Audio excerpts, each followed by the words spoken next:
Good afternoon, everybody. This 4:30 press conference was advertised heavily at the beginning of the week, and I had the full intention today to tell you how absolutely monstrous it is that elections for millions of people all over this country are being cancelled, in some cases for the second year in a row.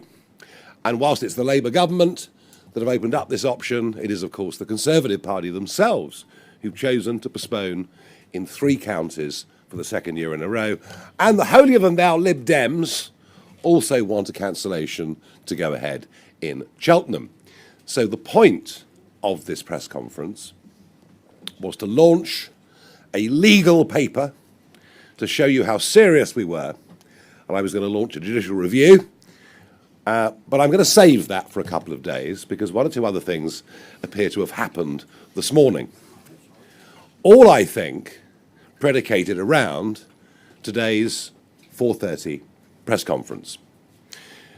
Now, I'm not for a moment going to tell you that I'd not been talking to a certain Robert Jenrick for some weeks, some months, as indeed I've been talking to many, many other senior Conservative figures, and incidentally, some Labour ones as well. There'll be a Labour defection next week, which you'll all be invited to.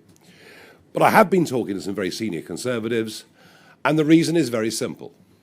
They all know that after May the 7th, despite whatever attempt there may be at the moment, and yes, of course, Kemi's doing better up against Keir Starmer at PMQs, and talk of a Kemi bounce, and all the rest of it, but the realists know that after May the 7th, the Conservative Party will cease to be a national political party. That is just how serious the situation is. And there are many who genuinely want to realign the sensible centre-right in this country. And they increasingly believe the only way to do that is for Reform to become the dominant party. Now, you may argue already we're the dominant party in the polls. So, yes, I had been talking to Robert Jenrick. I had been talking to many other people as well. You saw one earlier this week, Nadhim Zahawi, a former chairman and indeed Chancellor of the Exchequer. But let me make it absolutely clear that when it leaked out of Robert Jenrick's office that he'd been preparing some notes and thoughts about what he would do, what he would say, how he would play it when he came, he wasn't going to join at 4:30 today. No, I'm sorry, Kemi, you've jumped the gun. You've added up 2 and 2 and made 5. He wasn't going to join today. He wasn't going to join tomorrow. He wasn't going to join next week. In fact, knowing what these negotiations are like, he might not have joined at all. I think on balance, it's 60-40 that he would have done. But you never know until the deal is signed and the hand is shaken. So the Conservative leadership have jumped the gun on this. They've hoofed him out of the party, fearing he would appear today at 4:30 on this platform alongside me, and I've had to think very quickly as to how I should respond to this. And I just want to say thank you to Kemi Badenoch. This is the latest Christmas present I've ever had. The negotiations with Jenrick are over. There's nothing more to be said or to be done. You've handed me on a plate the man that is by far the most popular figure, 60% approval rating on Con Home compared to our own 38. And you've perhaps today really done anything, more than anybody in history, to help realign the centre-right of British politics, which is much needed against a dreadful Labour government and an increasingly worrying extreme left-wing voice in this country. So I can't offer you drinks all round, but I'll buy Kemi lunch next week and say thank you. And on that note, I will welcome Robert Jenrick into this room and into Reform UK.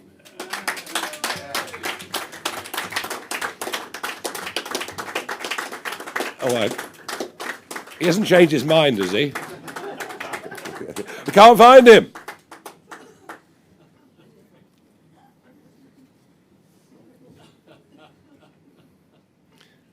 Is he coming, Nick? It's been a funny, this would be a very funny end of the day, wouldn't it? This really would put the tin lid on the whole thing. As you can tell, normally, when I unveil Defections, it's all perfectly planned, nothing ever leaks, and I'm known for nothing ever leaking, but this circumstance has been sprung upon us for reasons that were not under my own control, sadly.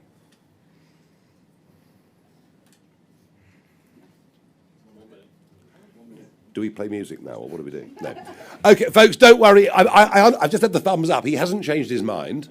Kemi hasn't called him and asked him back. Oddly, she never called him in the first place. She left it to the Chief Whip to do so, which I did find very, very odd. But yeah, as I say, one more point before he comes. There's a lot of speculation in the media about who may or may not defect to us. Are they doing it for their own purposes? Are they of benefit to us? May the 7th, folks, if you're in Parliament, is the deadline. If you're coming to us, do it before May the 7th. We don't want you after that. Let me make that very, very clear to everybody in the room. Here he is, Robert Jenrick.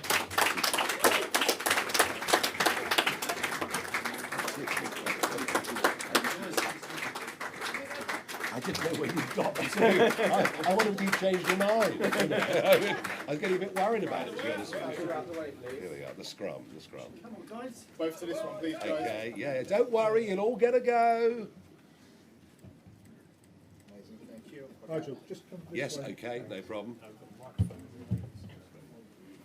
You'll all get a go. We're very generous people. Over here, please, Jen. Okay. Just here as well, please, gentlemen. Yeah, Thank you. And me as well, please. yes, Thank you. yes. Yeah, right, you've had 2 goes. Marvellous, here we go. Very good. Thank you. Well, good evening, ladies and gentlemen. Thank you, Nigel. It's time for the truth. Britain has been in decline. Britain is in decline. From 1970 to 2007, real wages went down by 1/3 every 10 years. Since then, they flatlined. At the turn of the millennium, the average Brit was earning more than twice as much as the average Pole. By 2031, we're on track to be poorer. Outside of London and the southeast, our economy is closer to Bulgaria's than to Germany's. Today, 18 to 30-year-olds are the first Britons to earn less than their parents. Houses cost more here than in any other OECD country. We have the highest energy prices in the developed world. Our heavy industry has more than halved since 2003. Our service sector is exposed to AI. 1 in 5 working Brits are now not working at all. Our debt is the highest it's been since the 60s. Our tax burden, the highest since the 50s. We're spending more on debt interest than on defence and schools combined. In 2012, 1 in 20 people who went to A&E waited more than 4 hours. Now it's 8 times that. 1 in 5 school kids are persistently absent. 93% of crime goes unresolved. The courts are backlogged. The prisons are overflowing. Our army is the smallest it's been since Napoleonic times. 193,000 people have come here on small boats since 2018. Last year, 1 illegal migrant raped a 12-year-old girl in Nuneaton. Terrorists have broken into Britain on small boats. And we're living through the most profound change to our population in our nation's history.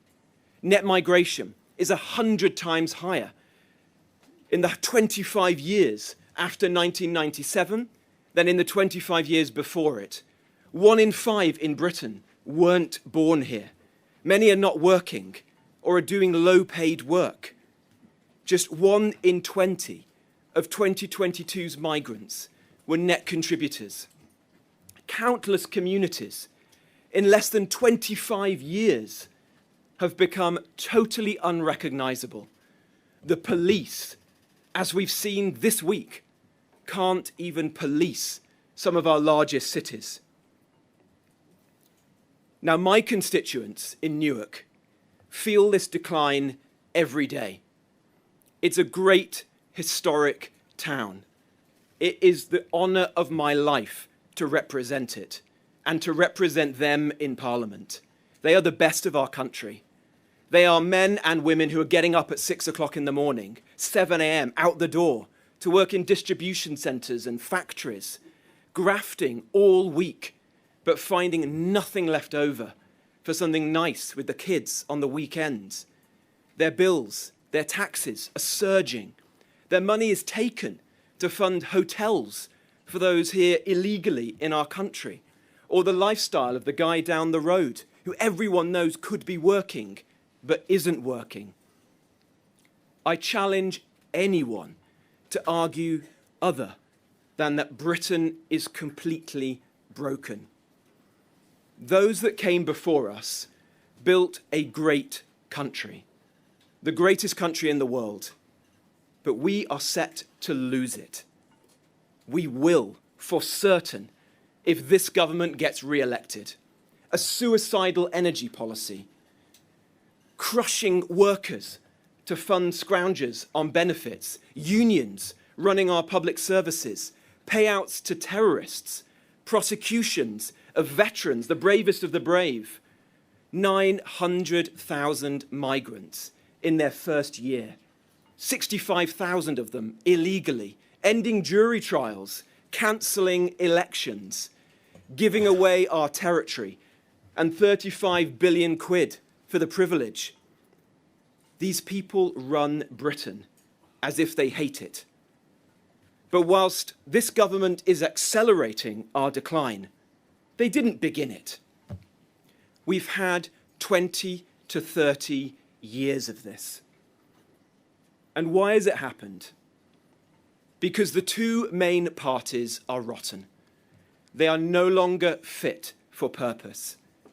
They both broke Britain, and neither can fix it. It's a conclusion about the Conservative Party that has pained me to reach, because I've been a member of this party since I was 16 years old. I've served it for most of my adult life. I have countless good friends in the party, not least my own members in Newark. They are the most decent, patriotic people I know. And I respect, I cherish the party's contribution to our country, the party of Pitt and Peel, of Churchill and Thatcher.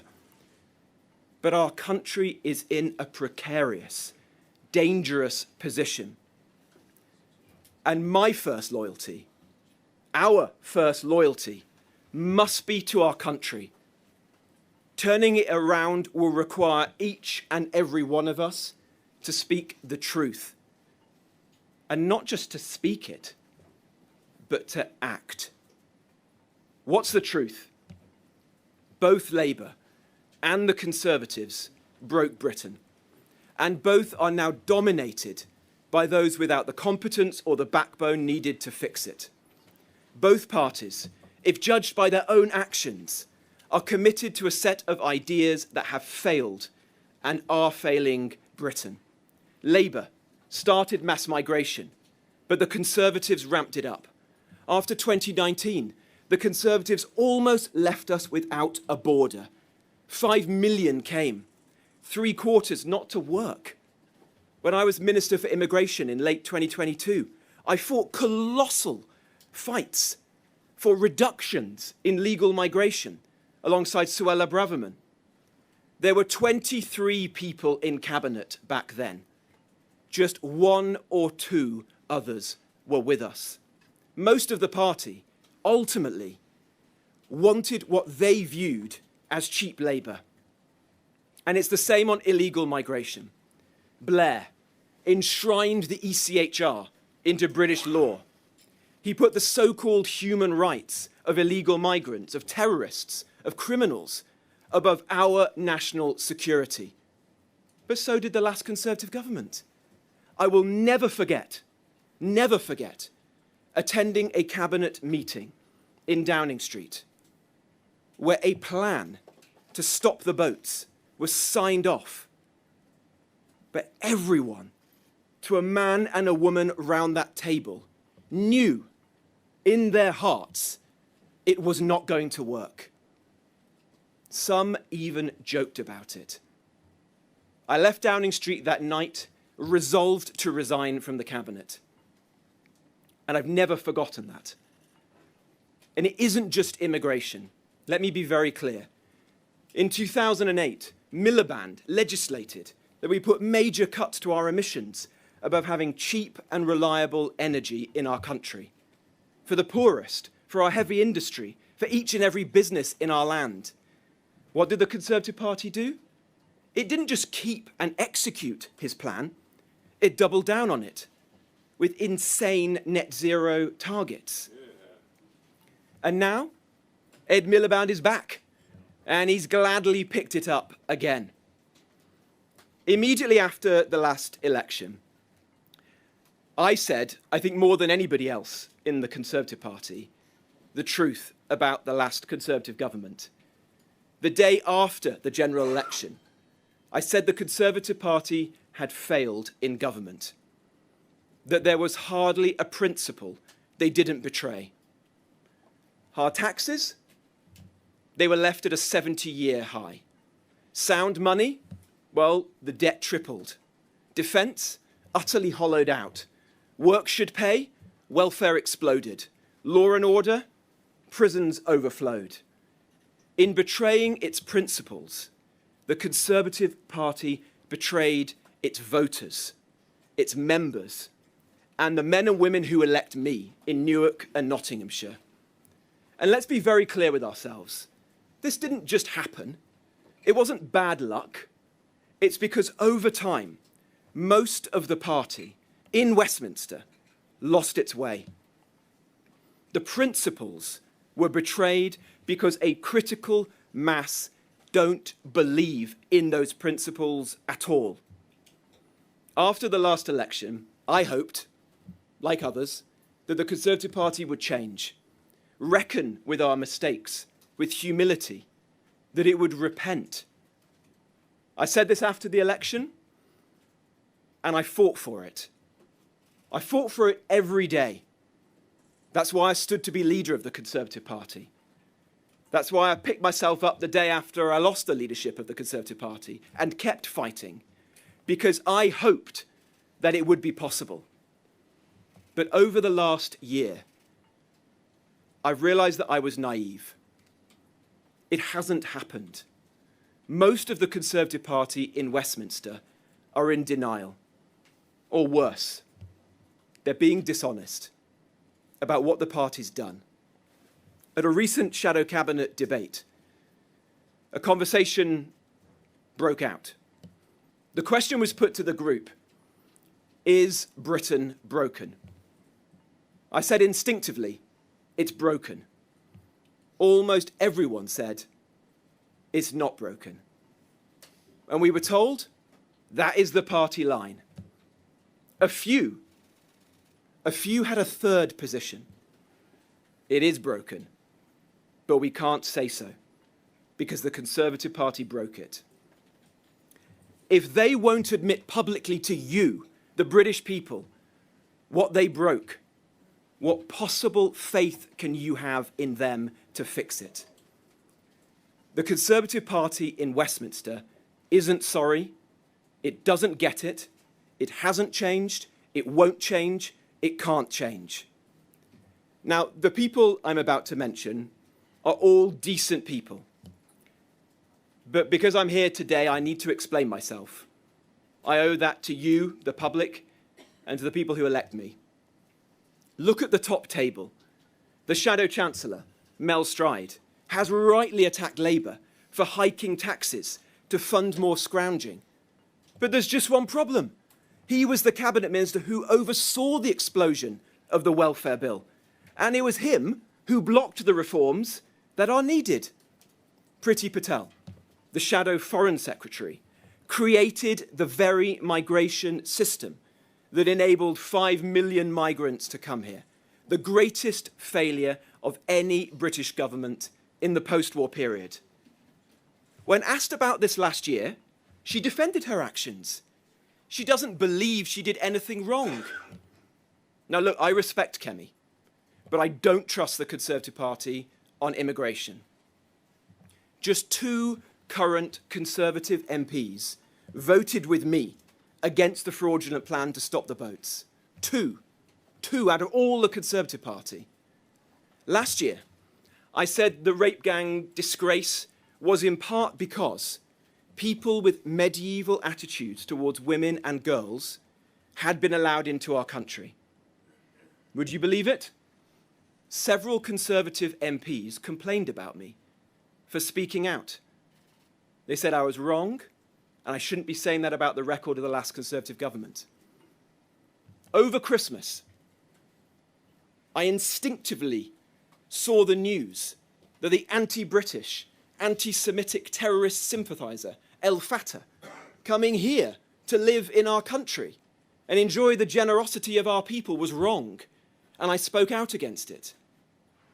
Let me tell you, several figures in the Conservative Party were angry at me. They said, and I quote, "It exposed the party to criticism for having granted him citizenship in 2021. The fact is the Conservative Party is so compromised that it cannot speak for the country. It cannot oppose Labour's madness. It is not fit for purpose. So yes, I'm glad Kemi has made getting rid of the rule of European judges Conservative Party policy. But I know better than anybody else, from the leadership campaign, at least 2/3 of Conservative MPs oppose this. They told me that privately. Some of them said so publicly. There have been no Damascene conversions. There's not a traffic jam on the road to Damascus. Over the last few weeks, in meetings and in calls, I told Kemi and her team what I've told you all today. The Conservative Party needed to change fundamentally, starting by acknowledging the state of Britain and owning up to the role we played in getting Britain to this point. I respect Kemi, but on all those issues, we were in different places. Let me be clear, they've doubled down. I can't kid myself anymore. The party hasn't changed, and it won't. The bulk of the party don't get it. They don't have the stomach for the radical change that Britain needs. In opposition, it's easy to paper over these cracks, but the divisions, the delusions are still there. And if we don't get the next government right, Britain will likely slip beyond the point of repair. Everything is on this.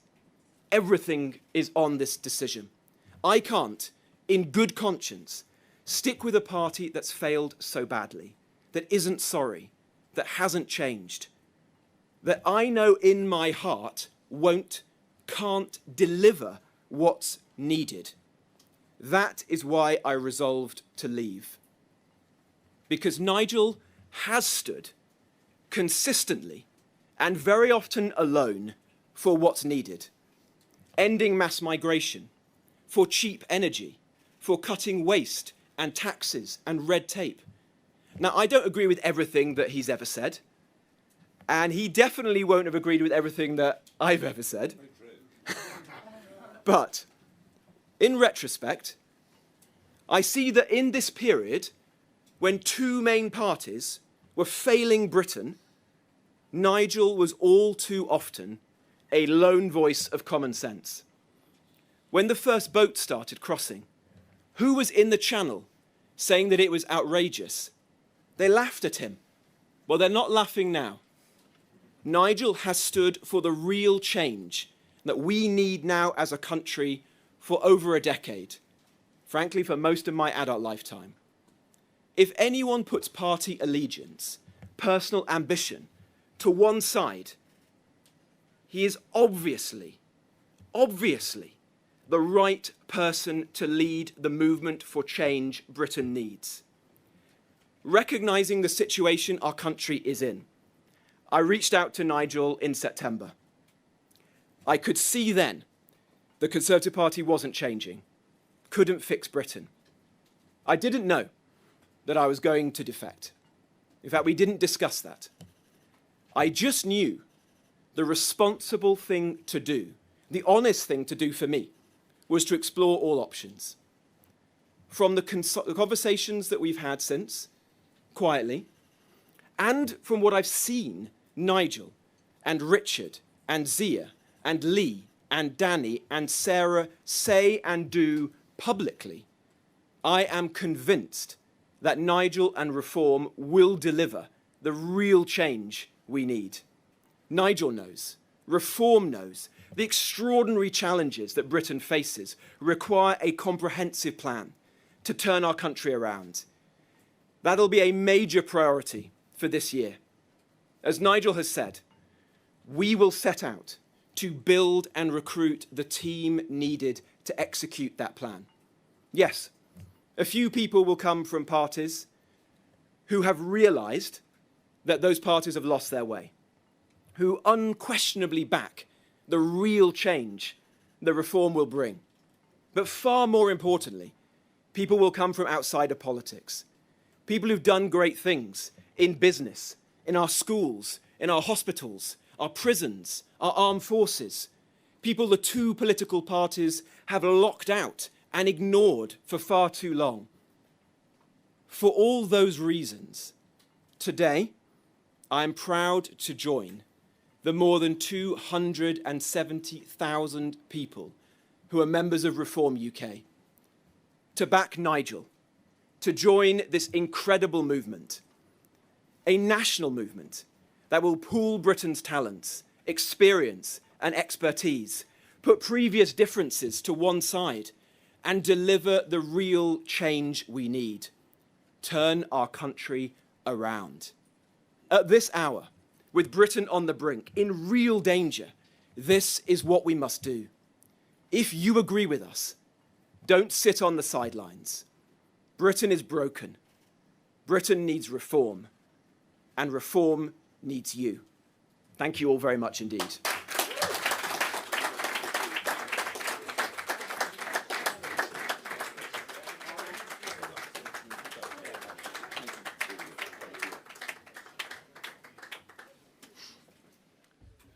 Robert, thank you very much indeed, and welcome on behalf of 270,000 of us. That was passionate, it was full of energy, conviction and determination, and that's the one great thing. Robert is determined to make a very, very big change. Now, unsurprisingly, we have a list of questions. We're going to begin with Chris Mason, BBC News. Thank you both. Chris Mason, BBC News. Just to clear a few things up for us, when did you resolve to make this move? Because your new party leader was saying that perhaps as recently as this morning it was 60-40 as to whether or not you wanted to defect. And here you are, you were late to your own defection. So precisely when did you make that jump, particularly given how scathing you've just been of former colleagues that you were sitting around the shadow cabinet table with just yesterday, and so address their argument that says that this is a spectacular act of treachery. And to you, Mr Farage, the critique has become familiar with the pattern of defections that Reform is becoming in the eyes of some Conservative 2.0.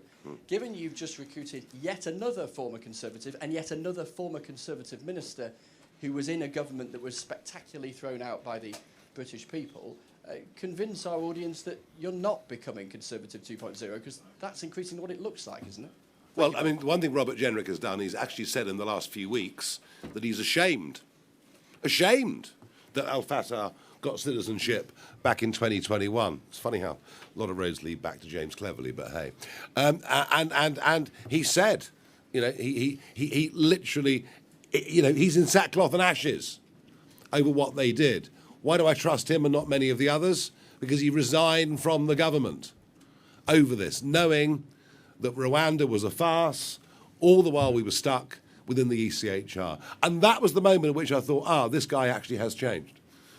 You know, before that, we'd have disagreed, you know, a decade ago on many, many things. We are, by the way, there are plenty that want to come that we don't want, but we're bringing people who can add. And I've said to you already, if people want to come, they better let me know soon, because after May the 7th, the doors are closed. Doors for defections are closed after May the 7th. May the 7th is this vital, pivotal, most important electoral moment between now and the next general election. And you might have seen yesterday, Chris, that a Green councillor joined us, and there'll be a well-known Labour figure that joins us next week. So it isn't just Conservatives, but the reality is that we are replacing the Conservative Party as the opposition to the Labour government in this country. Very good. Well, Chris, let me answer your question. Look, I gave this a great deal of thought, as you'd expect. This is a party that I joined when I was 16 years of age, just after the 1997 general election. And believe me, there weren't many Tories in Wolverhampton in 1997. And I've stood by the party ever since, through good times and bad. And I've been on a journey that a lot of people in the country have been on, frankly, where they've seen over time the failures of Labour and Conservative, the country progressively getting into a worse and worse situation. I walked into a Home Office in the autumn of 2022 that was in ashes, that literally could not deliver the most basic function of the British state, securing our borders. And I worked as hard as I could to improve that situation. When I lost faith in the Conservative government and the Prime Minister, I resigned. The only person who resigned on principle from the last Conservative government.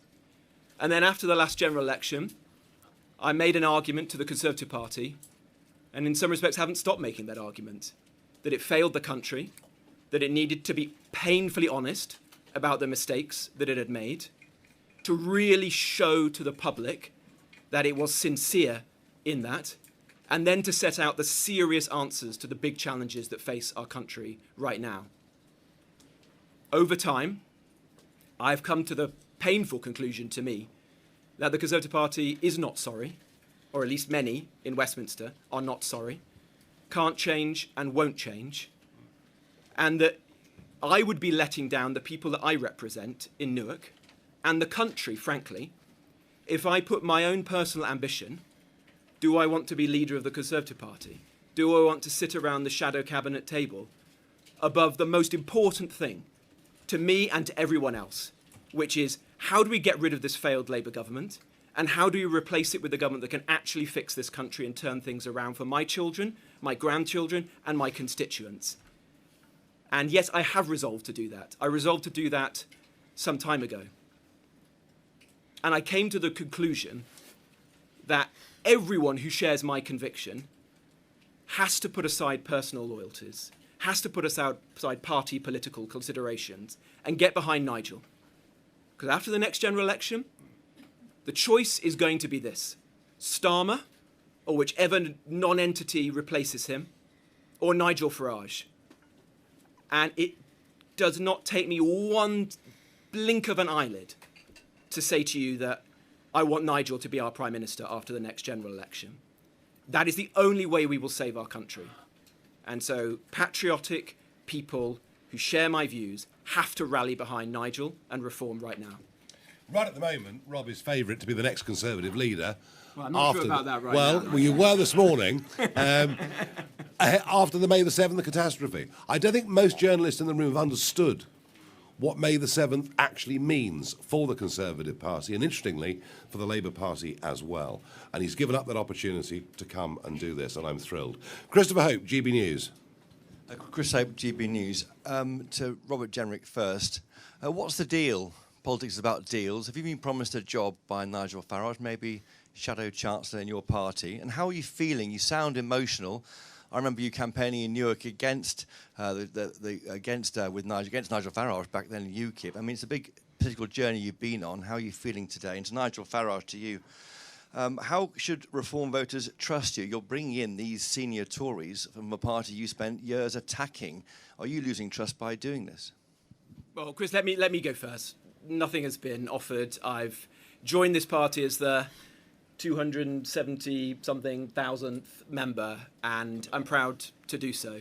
And to work not just with Nigel, but with a set of people I've come to know over a period of time, some for a very long time, like my constituency neighbour Lee Anderson, others like Richard and Sarah and Zia, I see Layla over there, who have built this party from nothing. And I'm just here to play my part, to lend my support and experience to making it the greatest success that it possibly can be for the sake of the country. Yes, it's a sad day for me to leave a party that I've been a part of for so long. It's sad also because I know there are very good people within the Conservative Party. There are good members of Parliament. There are good councillors. There are good members of the party. More than anyone in the current Conservative Party, I went around the country meeting them.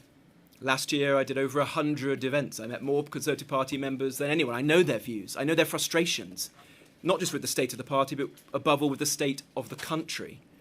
And so my message to them is reform is here for anyone who shares this conviction that the country needs to be fixed and turned around. And we can't let party loyalty get in the way of fixing our country. That's what really matters. I believe today's a big day, Chris, in the realignment of the genuine centre-right of this country. I think Rob Cumming will bring a lot more people and voters to us. I think this is actually a very big moment. And that's why we talked about it for a long time. And as I say, going back perhaps a little bit to Chris Mason's question earlier, we'd agreed in principle this would happen, but it wasn't going to happen today or tomorrow or next week, and it might not have happened because deals, all the time in life you talk about deals, they either come to fruition for a variety of reasons or they don't. He will be joining our frontline team. You will see over the course of the next few weeks, jobs are allocated to very senior people within the party. It's part of our evolution, part of our structure, part of what we're going to be presenting to the public. And what does he bring to us? Frontline experience. Our biggest weakness is we haven't had people who've actually been there, in Cabinet, in Number 10, understand how these things work, understand, frankly, what some of the barriers. So understanding how the system works, maybe understanding why the system doesn't work, because they've seen it at first hand. So they bring experience. And in policy terms, there is no question that Jenrick and I are on exactly the same page on virtually everything today, if not always, in the past. Thank you. Rob Powell, Sky News.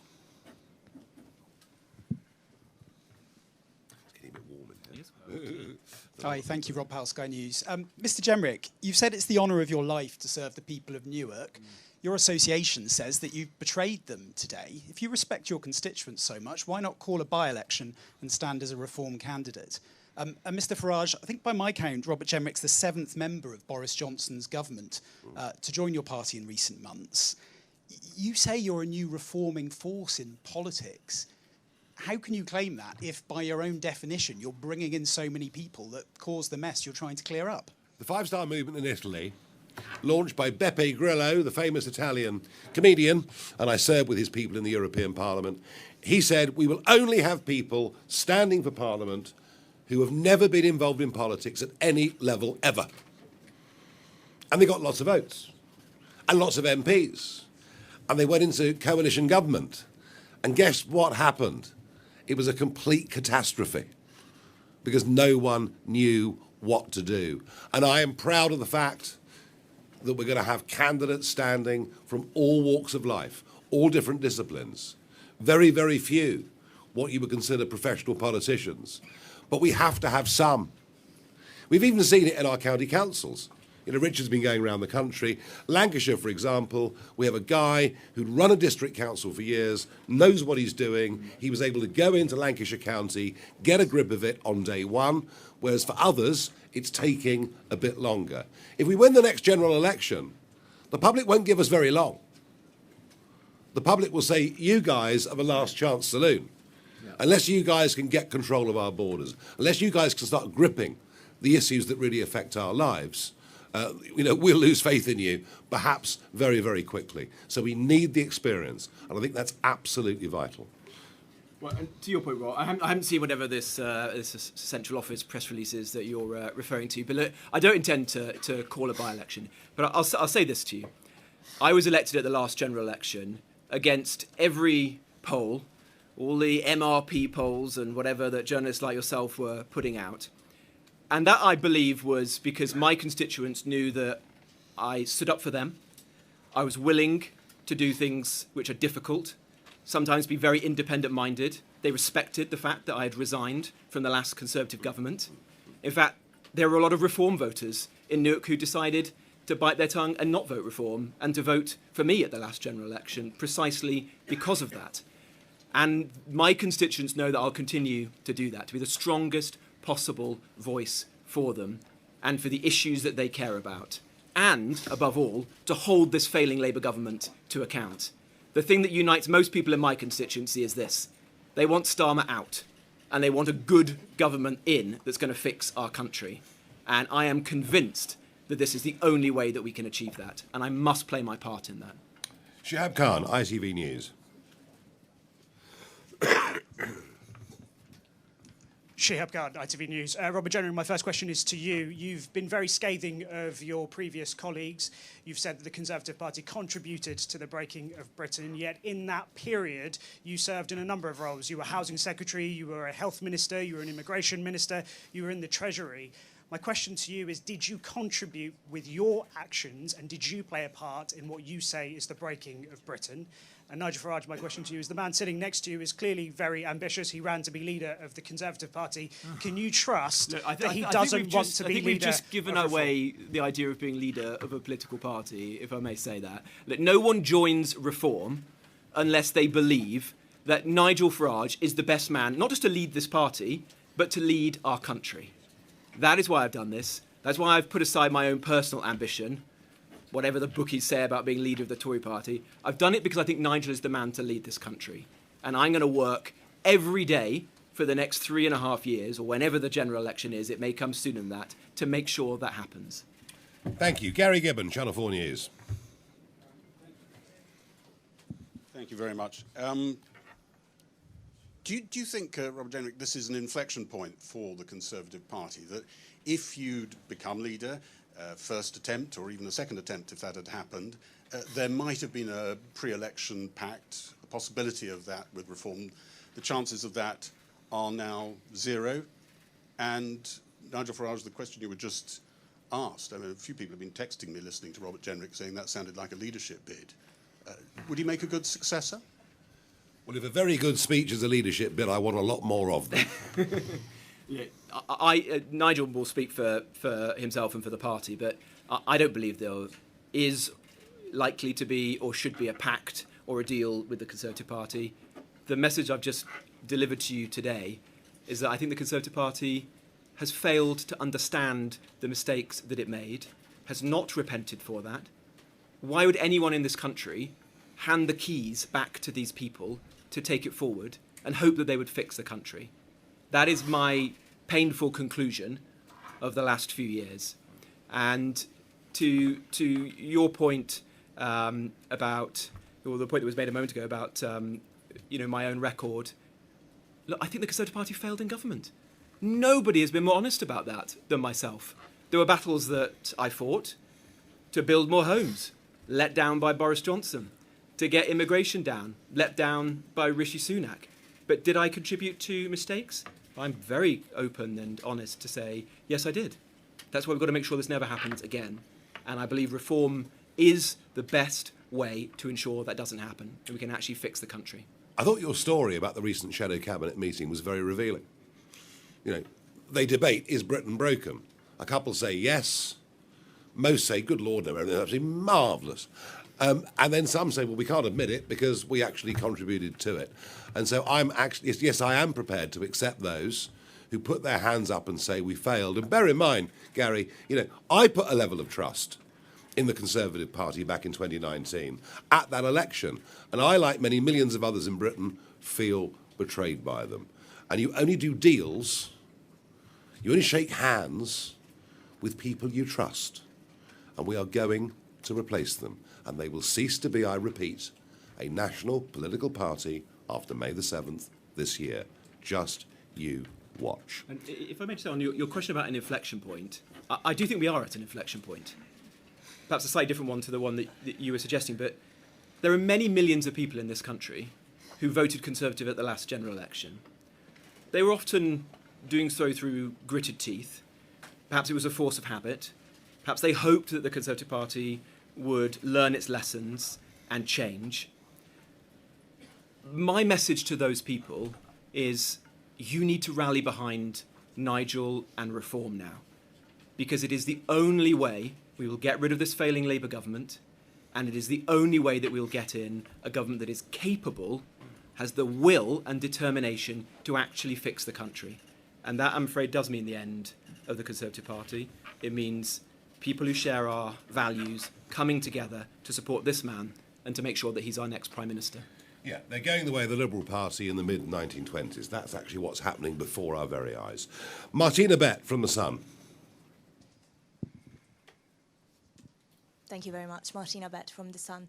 Robert, I was wondering if you could give any more details on how the events this morning unfolded. How did you get caught? Tory party chairman Kevin Badenoch says that it was someone of your inner circle that sold you out. Who was it? Any details on that would be good. Thank you. Look, honestly, I'm not in the slightest bit interested in who might have said this or that. Why don't you go and ask Kevin Badenoch or Kemi Badenoch what they have heard on the grapevine? No one does this lightly. I've been a member of this party since I was 16 years of age. I woke up this morning as the Conservative Home Poll's most popular shadow cabinet member, exactly. The bookie's favourite to be the next leader of the Conservative Party.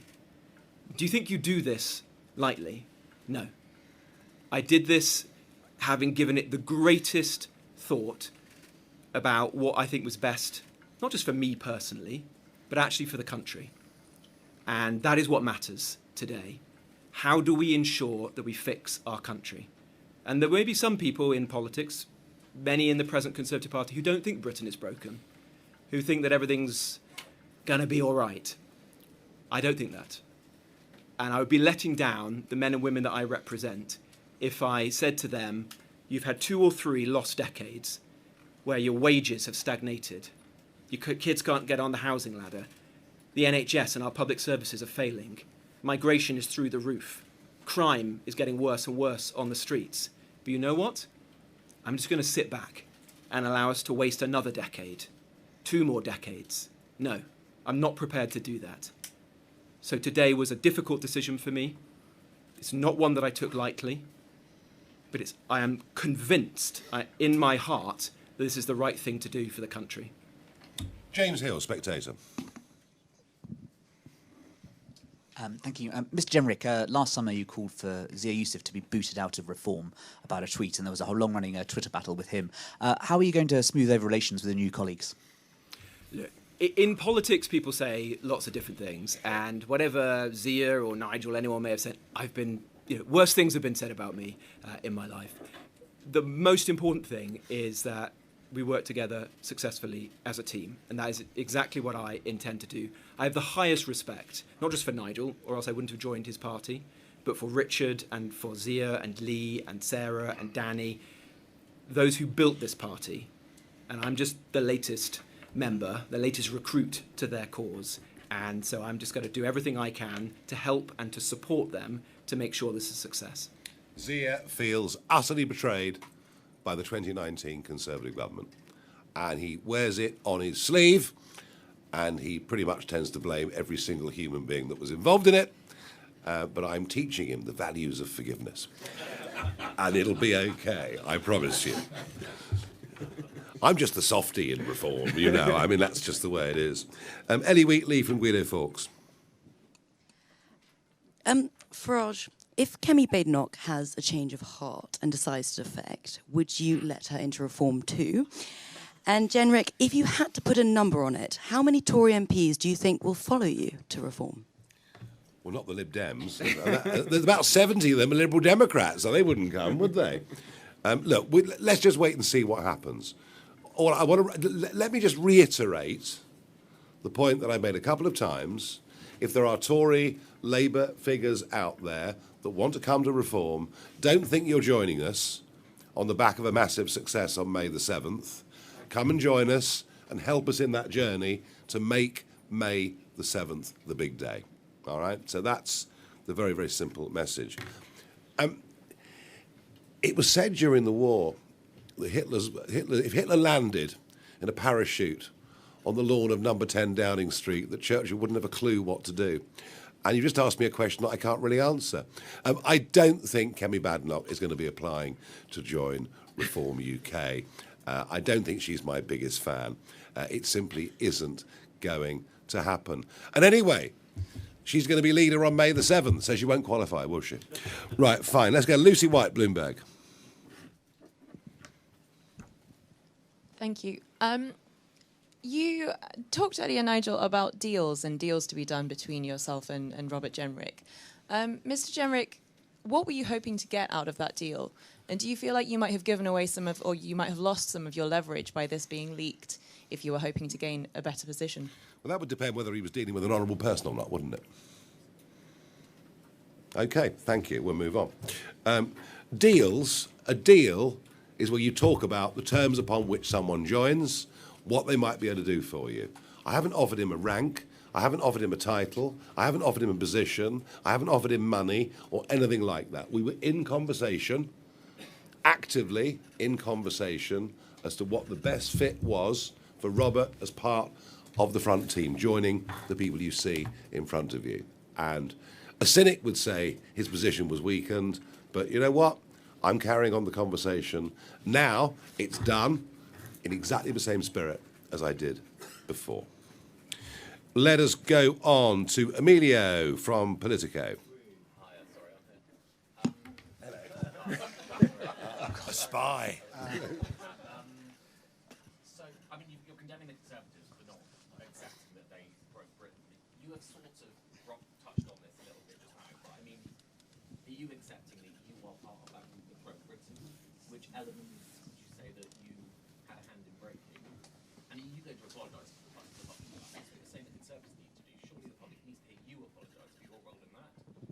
And Nigel, I mean, you're both kind of accepting, like, completely accepting that the Tories failed and the Tories broke Britain. So you're accepting a failure. Is that the kind of Conservative that you want helping you in government, really? If people are honest enough in public life to put their hands up, to say they got it wrong, to effectively say they're ashamed, that's what Jenrick said. I'm ashamed. How much more do you want from him? What do you want, sackcloth and ashes? You know, he's already said he's ashamed of some of the things that government did. I think he's pretty much been down that path. And I want people who recognise what went wrong. I want people who understand what re-establishing that bond of trust between the electors and the elected is. And I want people who've got experience of what it's like to live, breathe and work on the front line. It's experience of failing in government. Well, you know what? Most people who succeed in business have failed in business to begin with. And maybe that's something this country needs to think about a little bit more. That the road to great success very often is littered with failures along the way. The clever people recognise those failures, adapt and change. And I think there's little doubt that in terms of political conviction and thought, that Robert Jenrick has changed enormously over the course of the last decade. I don't think you need to defend yourself any more than you have, frankly. Well, I think he's... look, if he says I'm ashamed of what we did as a government, as I say, I don't know what more you want. David Williamson from The Express.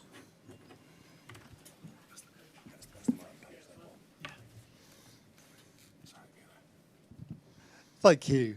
One of the questions which will be asked is, the right is now clearly split, and the battle between the Tories and Reform is going to be personally bitter. Do you fear that this is actually going to leave the door open, if there is no possibility of a pact, to an alliance between Labour, the Greens, the Lib Dems and whoever else might be in at the next election? And just lastly, we've obviously seen the entry into Reform of people who were devoted fans of Boris Johnson. Would you like to see the blood bombshell here? I don't think after the Boris wave that's very likely, do you? And if you say the right is split, I'll tell you this, David, it's a lot less split this afternoon than it was this morning.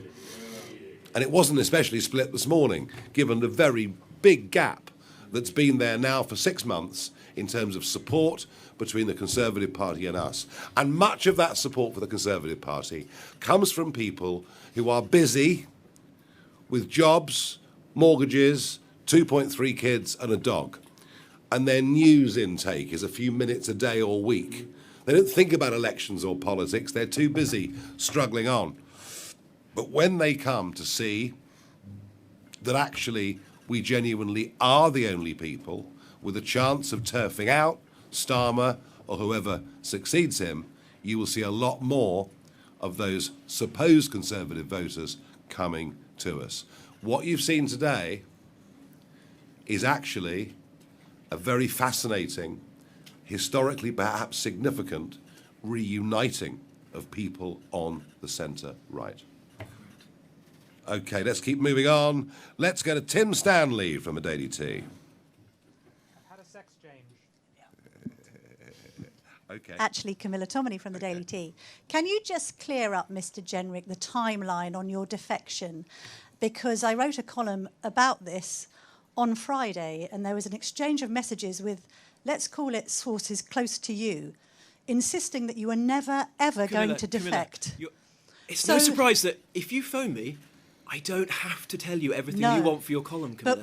Well, no, I'd already written the column at that point, but I just wanted clarity, like Chris Mason at the BBC and all the other journalists here, that when you said you were never, ever going to defect last Friday, that you were in fact lying, and therefore the accusation that you're untrustworthy may be true. That's my question. Camilla, I'm very sorry to disabuse you, since I thought you were a very experienced journalist, but politicians don't have to reply to all the text messages that they get sent by journalists. And I wasn't going to give you the exclusive news of my decision, Camilla. But if you're asking me the question about honesty, nobody in the Conservative Party was more honest about the failures of the last Conservative government than me. What is the most honest thing to do, Camilla? Resign. To stay in a party knowing that its principal policy on Rwanda was a failure, or to resign from its cabinet? What's the most honest thing to do for myself and the country but to say this party is going nowhere? And if you really want to turn it around, ensure that the country is fixed, then you have to rally behind Nigel and reform. That is what I've done. Aggie from LBC.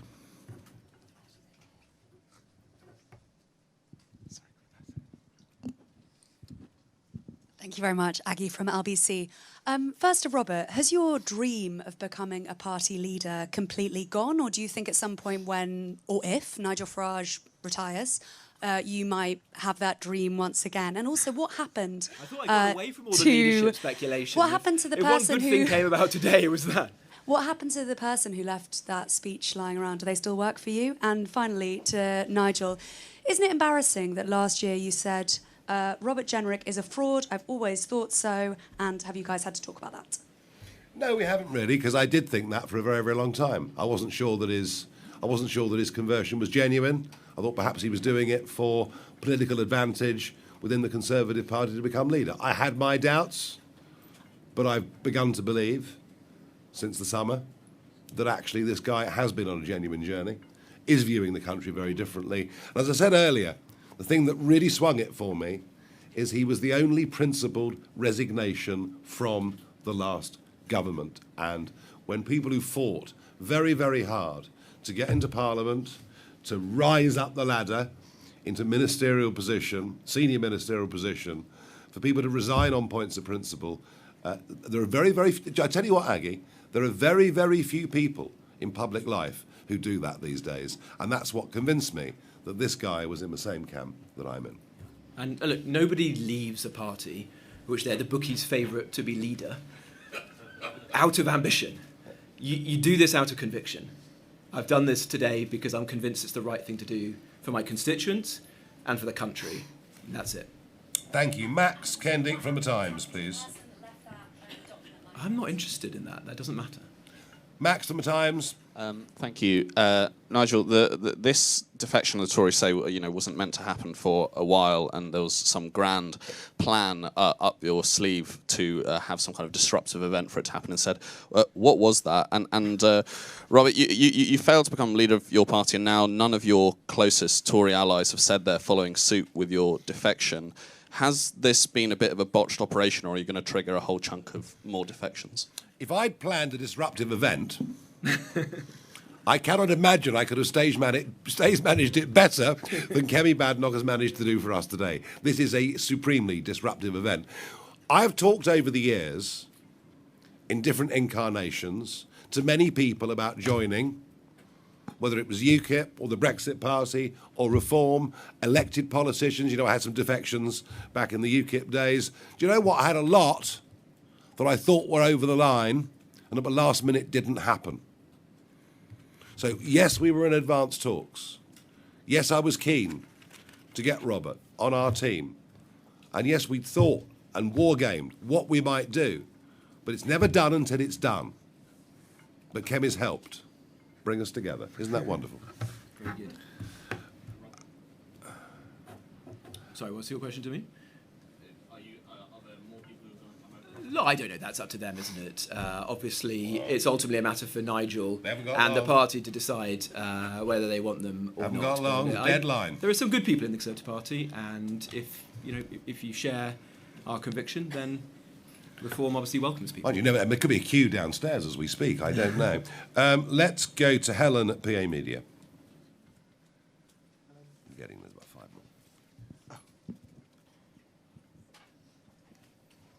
more.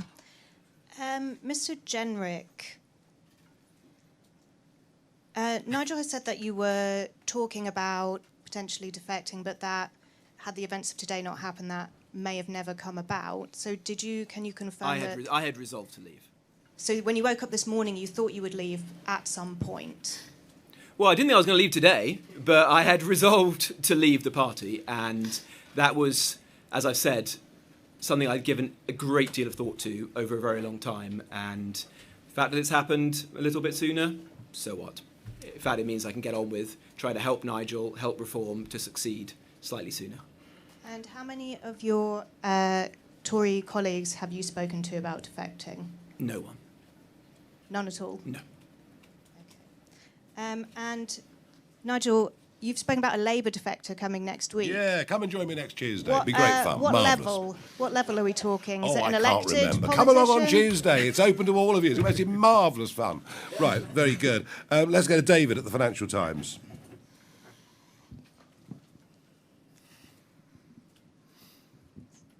Hi there.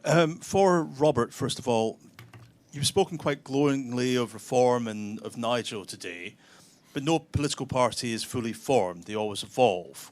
So what one political change would you like to see within Reform before the next general election? And for Nigel, you've put this deadline on people coming across before May 7th. Are you hoping at this point to trigger a tsunami of defections? Well, I think we're putting a message out, aren't we? That we want people, if they're thinking about joining us, we want people that join us to add to what we do, and adding would be putting the shoulder to the wheel. And despite whatever the cancellations are, that we'll finish up with, there are still going to be a vast number of elections, thousands of seats, probably even with cancellations, 4,000 seats up for grabs on May the 7th. So if you want to come and join us, come and chat to us. There's no guarantee we'll accept you. We've rejected several. We really have rejected several who we just did not think would fit. But if you want to come after we succeed on May the 7th, then we'll think that actually this trade is more about you taking from us than the other way around. And to your question to me, David, I've just walked through the door. Give me a bit of time. But Reform has come an incredibly long way in a very short period of time, to the point that it's been leading the opinion polls a couple of hundred times now. Yeah, no, it has. The country is in a desperate situation. Reform is the country's last hope. The work that falls to all of us now is to ensure that we get serious, credible plans that the country can believe in, so that if we're lucky enough to win the next general election, people can have confidence that this will be very different from the failed Labour and Conservative governments of the past. Right, 4 more. Kate from The Independent.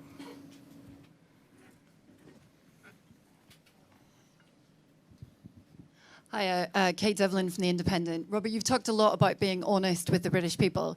So actually my question is to Nigel, if he's honest about the limitations and things that he doesn't like in Reform, will he be allowed to say so, or will he have to toe the party line? Oh no, anybody can come and say anything they want to me. The only rule I have as leader is that we have our disagreements, we have our arguments, we have our rows, behind closed doors. I meant in public. Or maybe over a glass or something afterwards, I don't know. But we don't have fights in public, and people in politics who have fights with me in public generally don't tend to do terribly well. Let's go to Will from the iPaper. Hello, Will Hazel from the iPaper. Robert, you mentioned Damascene conversions earlier and said that the Tory party and your former colleagues hadn't had Damascene conversions. This is what another UK politician said about Damascene conversions last year. Don't forget, this is Robert Jenrick, this is Robert the Remainer, this is Robert that don't stand particularly for anything at all, who suddenly appears to be on this Damascene conversion. That was Nigel Farage. Is that uncomfortable? And I said it with conviction, and I said it with passion, and I meant it. Is that Absolutely, I meant it. Is that but you know what? I'm allowed to change my mind. I'm allowed to watch the progression and the journey. And I'm a bit like Zia. I don't trust any of them naturally. They have to prove to me that they are genuinely repentant. And I think what this guy has done with the energy that he's put into his journalism, into his YouTube videos, into his speeches in Parliament, and talking to people who know him, as I've done, people who know him socially, but outside of politics, I'm convinced that he's not that same person, all right? I'm allowed to change, I promise you, I'm allowed to change my mind. Robert, is that uncomfortable hearing? Some of those comments are quite personal. Oh, please. This is politics. People say all sorts of things. It's a rough old game, you know. Right, moving on. Dave from the Mirror. Hi, thank you very much. Do you think your members will accept the man who opened all the hotels, all the asylum hotels, and who boasted about it in that quote? I was the man who, with respect, I was the man who closed 100 of the asylum hotels, and then resigned from the last famously said in Conservative 2022, "I've procured more hotels." Mr. Farage shared that same comment and dubbed you a fraud as a result of it. Do you think your members will forget that? And is there a risk of this looking like someone who's trying to distance themselves from their previous actions? Dave, you know, I don't need people to join me for the sake of it. We've actually done rather well on our own, thank you. But I'm getting people in who are apologetic, indeed ashamed of what they've done in the past, recognise what went wrong, and are determined to get it right. Are our members prepared to forgive those that apologise for past errors and promise to put their shoulder to the wheel to help us and propel us forwards? I believe the answer to that is very firmly yes. Last question, Rowena from The Guardian.